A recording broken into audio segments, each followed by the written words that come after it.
So, Matt. Yes, Nicola. I think what you're doing here is absolutely incredible. It's phenomenal, the amount of work that's been done. And I wanted to know whether this was one of the most complex things you might have done. I think because of the strict rules put in by the structural engineer, Right. with the internal structure, yes, by far. Really? By far, yeah. 20 years ago, you'd have just put some angle up there and bent it into shape. But Now he we knows have to. more about maths than Yeah. you or I. Yeah. So yes, it, with the internal structure, the fact that we've had to make the effectively the armature the same shape as the piece, it's been very complicated. It took longer to do the internal part than it did to do the cladding of bronze. It's incredible. Yeah, because it's this huge steel structure. But it's not going to snap, put it that way. No, it's not going to. No. Is it one of the biggest you've done? I've done taller, but it's probably up there weight limit because of the amount of steel. Right. But I haven't done anything this big for a few years, so it's nice to like working off the ground again. Yes, yeah. And I know it's been quite complicated, but what have been the most horrible bits, or the most complicated, or the most difficult, or the bits you've hated? Maybe. It's the steel. Really? Rather than the bronze? Yeah, no, the steel's smelly, the shards are sharp and needle-like, and it's heavy and not very forgiving. Well, yeah, I don't, it's not a nice metal. Okay. It's just something I don't normally work in. I like bronze. Bronze has sort of got a warmth to it, whereas steel is sterile and cold, in my opinion. That's why you don't see too many steel sculptures. It doesn't lend itself to art, I don't think. No. But it does make a nice armature inside. Yeah.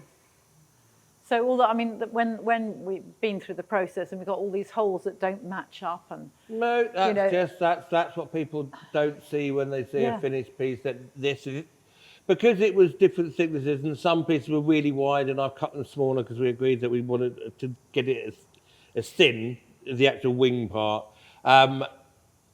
And yeah, it's very hard seeing as they weren't put together in the wax. There was a side done. Because there's so many panels, we had to, as you know, get going, start casting them. So one half was in the wax while you were finishing the other half. So there's always going to be differences, which is why I had a load of extra pieces cast. So when these lie down, we'll get the team on it and they'll remove all problems in no time at all. Definitely by next Saturday. I'm just so impressed. I really almost wish it would stay like this, because it just shows how a bronze is made, and most people haven't got a clue. But yeah, as I said, I think we can show that with the colour.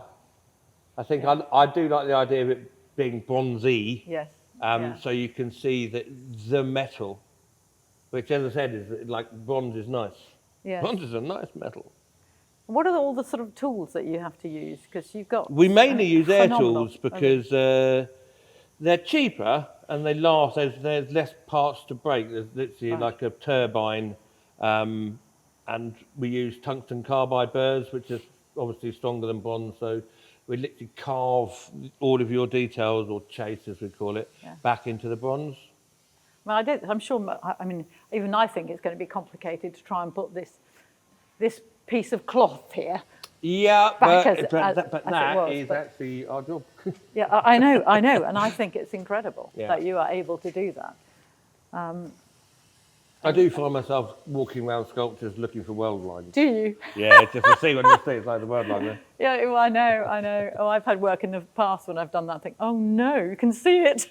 It shouldn't have been left. Which is why when stuff I do go out, you don't see weld lines, because I go over them over and over again. I'd hate to see something that I don't know. When I did that, oh my God, I could see a weld line. Yeah, of course. Yeah. But yes, we're now going to be finishing all this up. And then we'll run through the installation process. So when we get to site, it's a well-oiled machine rather than a catastrophe, as long as it doesn't sink. In the ground? In the soft mud, yeah. It had better not. I'm sure it'll be fine. It's I think it's about 3 tonnes, the base, the concrete. The actual concrete is? I think it's Oh, 3 is tons. it? Okay. It's 3 meters by 3 meters by Yes. 300, Yes. which makes almost 3 cubic meters, which is 3 tons. Oh, really? So this is going to be a 3-ton piece On top of a yeah, 3-ton. 6 ton. Yeah. Wow. Yeah. That's If this incredible. doesn't sink, nothing will. That's amazing. Yeah. But as I said, what I'd like to do is have this bit down there a day before, possibly. So that's all in and set before these go on, but we'll sort that out. Yes. We shall sort that out. Oh, it's incredible.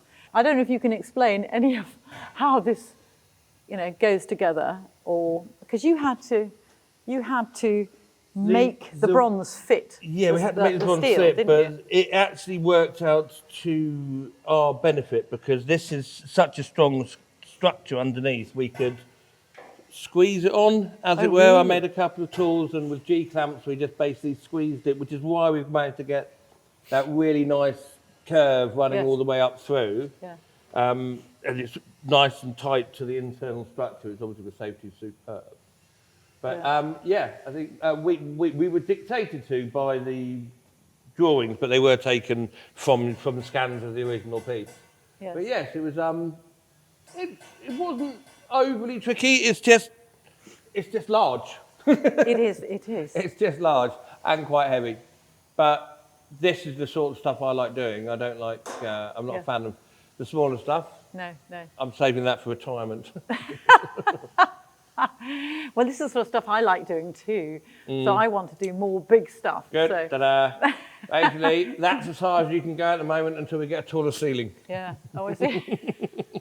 And literally, his head would be touching the those black boxes up there. Really.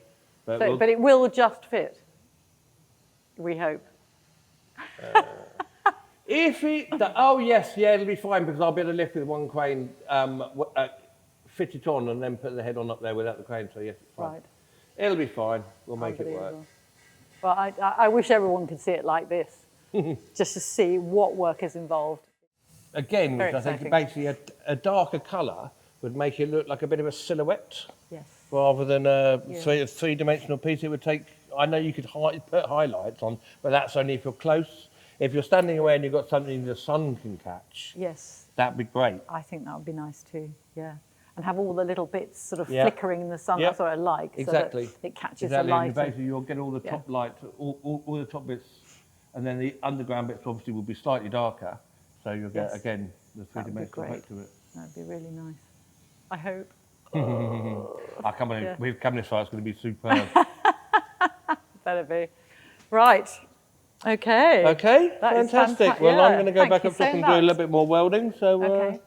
I shall see you next week. Right. Yes. Well, I'll come in every day. I mean, Marvellous, you just that's superb. That's what I want to hear. Yeah. So I can just go, look, what do we do with this? I'm just going to go and check what other bits have been cast, but we'll have loads of bits to I'll make try and up bring all the to photographs. make the extra bits up. We want to put a bit on there and move that. But we're able to do that because it's lying down, so it should be nice and easy.